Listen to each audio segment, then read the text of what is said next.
and it smelled funny. He sat there, and the magazines were all about womanhood and letting the woman inside you come out.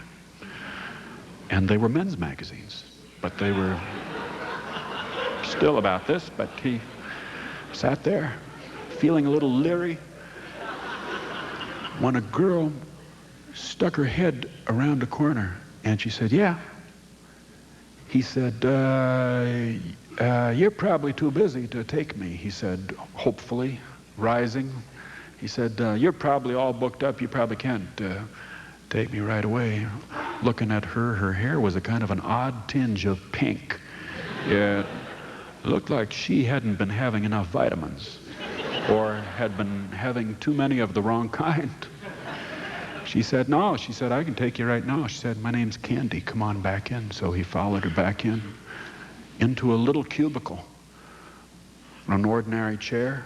He sat down. She put a red silk cloth around his neck. There were stuffed animals around. She looked like she was about 17. Stuffed bears and elephants and a mirror. She took off his glasses. She said, "What can I do for you? How would you like it?" He would have said the usual, but looking at Candy, couldn't be sure if there was a usual or what it might be. He said, "Trim around the sides and leave it a little long on top. I kind of like to comb it over the bare spot, don't you know?" So she went to work. She had plastic bracelets on both hands. It made a clacking sound in his ears as she went along. And he had a bad feeling about this haircut. The longer she went, she didn't talk. She just snip, snip, snip, snip, snipped. She asked him one question. She said, "You live around here?" He said, "No." That seemed to satisfy her.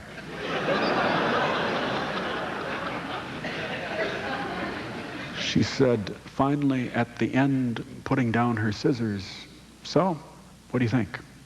Okay?" He reached for his glasses and put them on and looked. And his heart sank, but at the same time, being a Lutheran, he said, "Fine, that's good."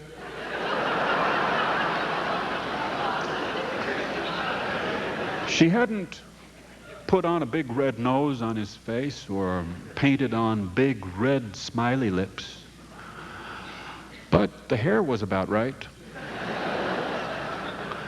The hair was about right for a clown, kind of sticking up in strange ways around. She said, $16. He handed her a 20. He said, "Keep the change." Man might be made a fool of, but he still pay extra for the privilege if he's a Lutheran. He walked out of there. He got himself a stocking cap in the drugstore, the last one they had left. The man said, "Care for some hair oil?" Clarence said, "No, just the cap." Drove back home with the cap on his head, getting madder and madder, angrier and angrier, like Wobegonians, like all of us in Lake Wobegon. Get angry about 20, 25 minutes after the fact, when it's too late. But he was steaming when he got in the front door. He was steaming when he walked back to the kitchen and stood in the doorway with his hands on his hips, and Arlene turned and looked at her angry husband, and she said, "Oh, you good-looking man." "Oh," she said, "my goodness, are you handsome? Let me feast my eyes on you," she said. And what they said after that, I do not know, nor would I tell you if I did. That's the news from Lake Wobegon, Minnesota, where all the women are strong, all the men are good looking, and all the children Above average.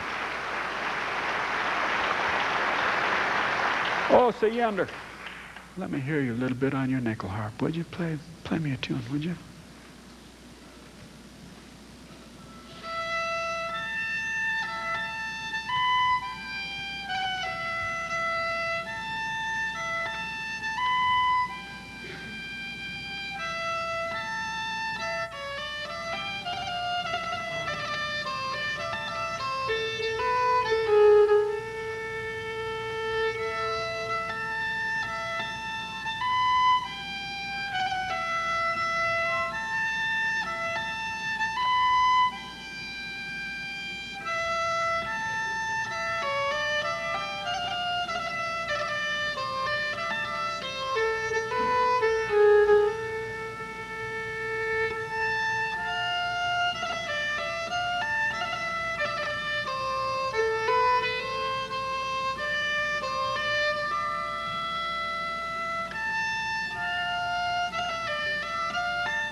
Thank you, my friends.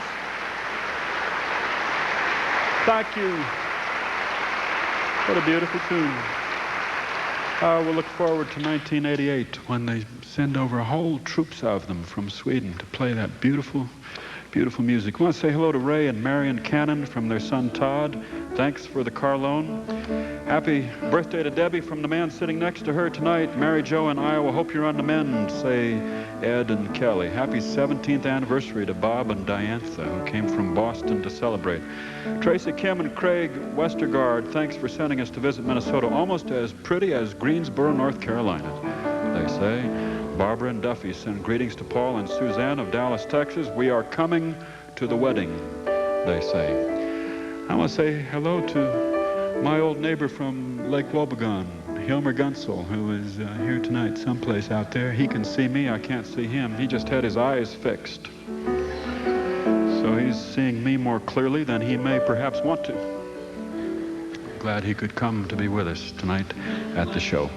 Reminder, friends, down in Arkansas, the Doc Watts will be performing down there on April the 16th, on the 17th in Cincinnati at Bogart's, and on the 18th in Boonville, Missouri. They travel fast. And the Swedish Fiddlers be playing at Zelda's in St. Paul at 8:30 tonight, if you are not otherwise occupied.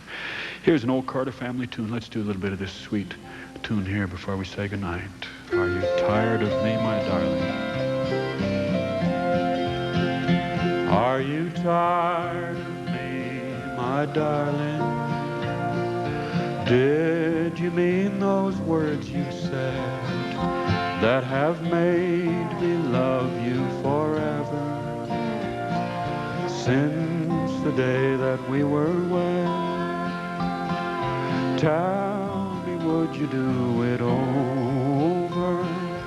Would you make it otherwise? Are you tired of me, my darling? Answer only with your eyes.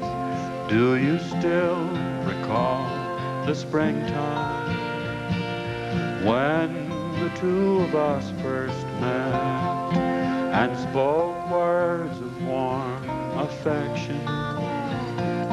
Words my heart can ne'er forget. Tell me, would you do it over? Would you make it otherwise?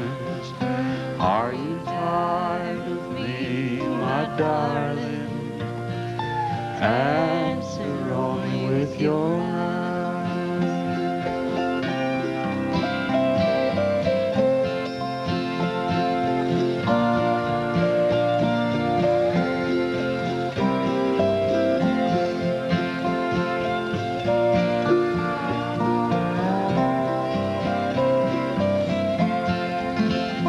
Do you think the blooms departed from these cheeks you once thought fair?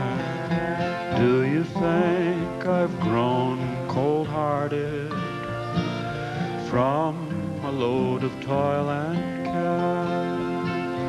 Tell me, would you do it over? Would you make it otherwise? Are you tired of me, my darling?